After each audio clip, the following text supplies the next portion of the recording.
You're watching News Channel 5, where the news comes first. Breaking overnight, Missouri Governor Jay Nixon orders the National Guard to Ferguson after 8 nights of violent clashes with police. Last night, tensions boiled over once again, leading to more arrests and more looting. Once again, we have live team coverage of last night's clashes, the aftermath, and what's happening today in Ferguson. And we will start with Ryan Dean, who's live at the Police Command Center in Ferguson. Ryan? Well, it was another violent night in Ferguson. It all started around 8:25, according to police. They say they got a call for shots fired on West Florissant. They went to respond to that shooting, and several more calls came in for another shooting. Also, 8 people armed with guns. They say their response had to change. They started firing smoke and tear gas to control crowds. Again, this all happened around 8:25, several hours before the actual curfew went into effect from midnight to 5 o'clock this morning. We do have video of what is happening, or what happened last night. Several businesses were looted, we're told. Among those businesses, Domino's, O'Reilly's Auto Parts, Family Dollar Store, and a self-storage business. We're also told that at one point, hundreds of protesters started walking towards the command center here. We are at a shopping center near Jennings, just outside of Ferguson. This is where the police has set up their command center all week long. And we're told that protesters were marching towards Molotov cocktails were being thrown at officers. And so officers started using tear gas at that point. So we spoke with the Captain Ron Johnson on Sunday evening, we spoke with Captain Ron Johnson early this morning. And he said a Sunday that started with peace and unity and justice took a very different turn after dark. Molotov cocktails were thrown. There were shootings, looting, vandalism, and other acts of violence that clearly appear not to have been spontaneous, but premeditated criminal acts designed to damage property, hurt people, and provoke a response. So what we have 2 shootings last night with reports of someone down in those shootings. Police didn't have much more information on that. We know that they tell us they were not officer-involved shootings.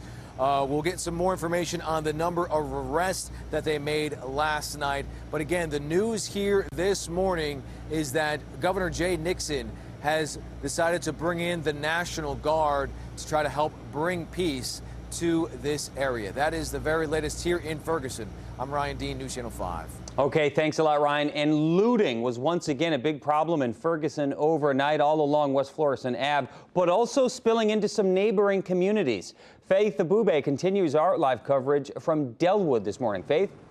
Yeah, good morning to you. Over here in my hand, I'm holding a pen, but at the top of this pen, you see here, this is a shell casing from a 9mm gun. This is just one of 3 shell casings I've found here at the scene since being here about 2 hours ago. And you can see here at the door of this Delwood market, several bullet holes, including this one right here where there's a bullet still lodged in the door frame. This business was looted last night after police say several people gathered here. There was also a fire inside.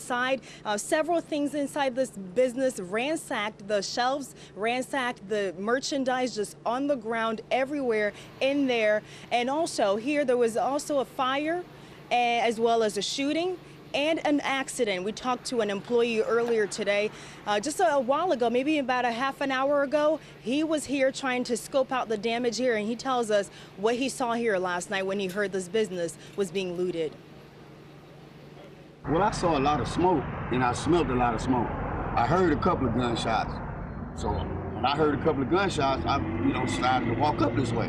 But when I got, like, in the middle of my block on Lorna, it's like right down here, it's like you got in the middle of the block. And I couldn't even make it up at all. I couldn't even get on this street at all to see nothing. The business owner here has done a great job. Just quickly, not long after that looting last night, was able to get this boarded up and this place cleaned. But you see, still here, when we were walking along here, there's still a crunch of glass here. And again, I told you we found 3 shell casings. There is some merchandise there, Rice Krispie treats. So a lot of cleaning to be done inside as well when this business opens again. Who knows when? Usually they open at 7, but we don't know when this will be open again. But for now, we're live here at Delwood Market, where several people looted here last night. We'll have more developments and updates for you throughout the morning. Okay, Faith, thanks for that live report. Now, because of the ongoing unrest in Ferguson, at least 3 school districts have canceled another day of classes. Riverview Gardens, Jennings, and Ferguson Florissant all made the announcement overnight. All 3 of the districts serve students who live in the city of Ferguson or thereabouts. School leaders said the decision was made in the interest of student safety. Dana Dean will have much more on that story coming up at 6:15. Nicole? Well, in about 3 hours, the family of Michael Brown will address findings of a new autopsy. The private autopsy obtained by the New York Times shows Brown was shot at least 6 times, including twice in his head. All of the bullets were fired into the front of his body, which contradicts a key witness to the shooting. Dorian Johnson spoke to News Channel 5 last week and told us his friend was shot at least once in the back. It wasn't a second after he passed me that he fired another shot. It struck my friend in the back. Then my friend stopped running because he felt the second shot. The first one I felt like he was in shock. The second shot hit him and he felt it. His hands immediately went in the air and he turned around towards the officer face to face. Johnson is now under federal protection. Brown's family, their attorneys, and the medical examiner who performed the autopsy will discuss the results at about 9:30 this morning.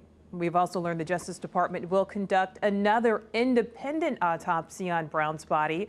U.S. Attorney General Eric Holder gave the order Sunday. He ordered the autopsy due to, quote, extraordinary circumstances in this case and at the request of the Brown family, end quote.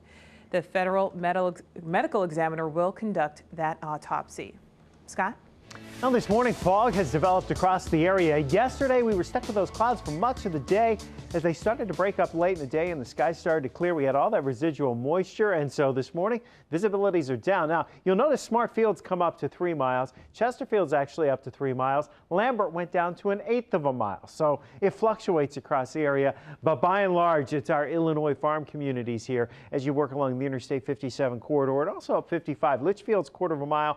So is Effingham and Flora, and there are dense fog advisories from Effingham and heading north through central and northern portions of Illinois. Bottom line for us, yes, we're dealing with some fog this morning. For the most part around the metro area, it's not really going to slow you down too much. 77 with a variably cloudy sky at 10 o'clock, and you're kind of in that situation this afternoon where there'll be some sunshine, but also still some clouds. Unlikely we'll see much in the way of rain today. Outside of a little drizzle this morning, temperatures in the mid-80s for highs. And Gary, it's very muggy out there this morning. Looks like we're going to have a pretty steamy week ahead. Yeah, Scott, 3 points for traffic here this morning. One is the fog. I've got those first alert traffic cams eyeballing the fog across the region. This is 270 looking south along, well, 64 along the bridge here, 40, and there's 270. Seeing those in the northbound lanes. Really not slowing up that much.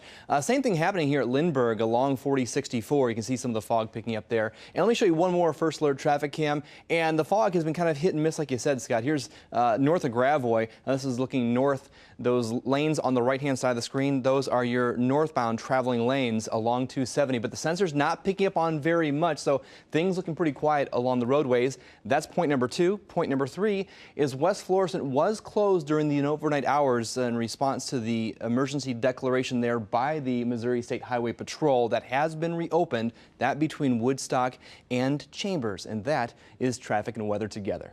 All right, thanks, Gary. 6:09, more of our team coverage from the crisis in Ferguson. The big development, National Guard is moving in. And we have growing support for the officer who shot Michael Brown. Protesters bringing their message right here to our front door at News Channel 5.